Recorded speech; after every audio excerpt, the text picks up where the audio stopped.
Savannah, the incident was so minor that I honestly believe, I don't think, look, I know this guy. He's an honorable guy. He's a decent man. He's got 4 beautiful kids and a wife in New Hampshire. I'm not going to, these other candidates, they're weak. They said, oh, well, you should immediately get rid of him. For what? They want me to fire him. Why? Donald Trump on NBC's Today Show this morning, responding to calls that Cory Lewandowski be fired. Mr. Trump, of course, quick to defend his campaign manager. But now a press release from self-described conservative female members asks Trump to dump Lewandowski, 16 different signatories citing inexcusable and unprofessional behavior on the part of Trump's campaign manager. Let's talk about it now with our political panel, Skyping in from Atlanta, Georgia, chairman of the Great American PAC and the former chairman of the Tea Party Express, Amy Kremer. And from Newsmax, Washington, noted Republican strategist and political analyst Ford O'Connell. Amy, first to you, your take on conservative women stepping forward to demand Lewandowski's resignation.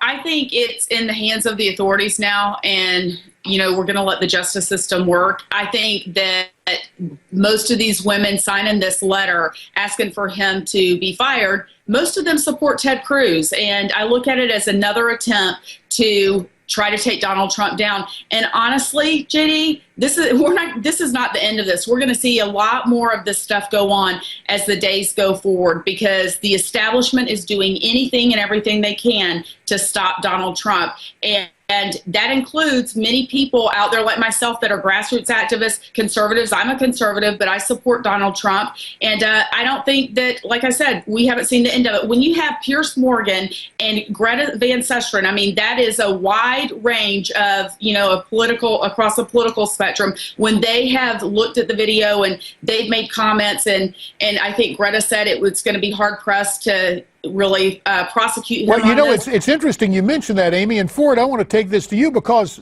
Donald Trump, always with an answer, is now threatening to perhaps press charges against the former Breitbart reporter for touching him after the press conference.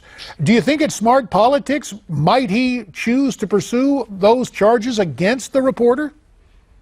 Well, let me first say that I think the Trump campaign could have, handled this a lot better. But that said, we are where we are. I think that this is a very novel legal defense by Donald Trump. But again, if Cory Lewandowski is in fact found not guilty, this could be a big boon for Donald Trump, particularly with middle-class voters. If he's going to protect his guy, he may well protect the little guy like us and help protect America. I think that he's taking a gamble here, but you want to know what? He may win this gamble, because there's been about 20 different instances where he's done things that were unorthodox, and they've actually turned out helping him.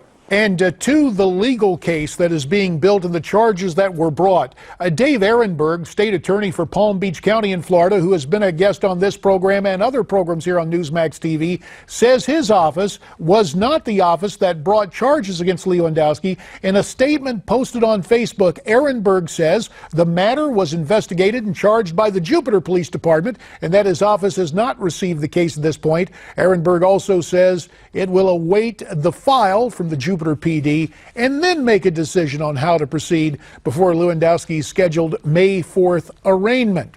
Now, Ehrenberg is a Democrat. He is a Hillary supporter, but people in South Florida say that he enjoys a bipartisan reputation and he's well liked by Republicans. So, Amy, are you with Ford? If the office decides not to go ahead with the charges, does that mean yet more unorthodox success for the Trump campaign?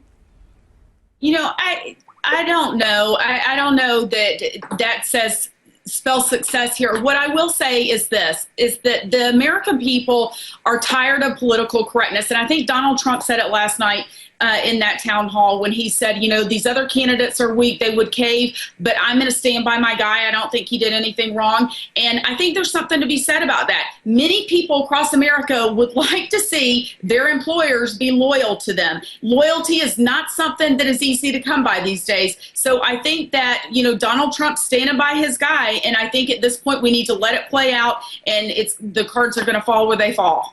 Well, go ahead, I agree Ford, with very Amy. quickly. I do think we need to. I do think we need to let it play out, and we don't know whether he's guilty or not. We all need to hold our horses on this.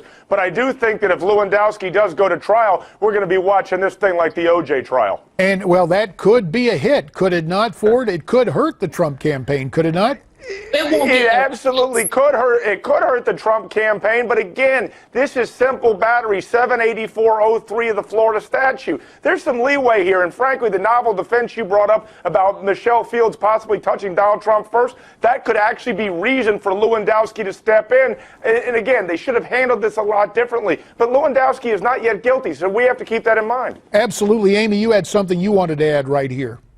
Yeah, I don't think it's going to go to trial that fast. It's the wheels of justice take a long time to turn, and it will be a long time, I think, if it even makes it to trial. All right, we should point out at this juncture in our program some important programming later tonight. The Hard Line with Ed Berliner will feature Mona Charen, one of those conservative female media members who signed the petition calling for Trump to fire Lewandowski. That's tonight. 10 o'clock Eastern, 7 o'clock Pacific, here on Newsmax TV. Want to thank very much Amy Kremer checking in from Atlanta and Ford O'Connell from Newsmax Washington for their insights and analysis. And obviously, it's a lively debate. Do you agree with our two panelists that this will work out for Donald Trump, unorthodox though it may be? Or do you think that the media, the conservative women in media calling for Lewandowski's ouster, are following the right course of action? Why don't you send me your comments? You can send them to newsmaxtv.com/comments. And also, you can check us out on Twitter. Our handle is @Newsmax Prime. When we come back, Dr. Richard Land on the Georgia governor's veto of the Religious Freedom Act in that state. Stay with us.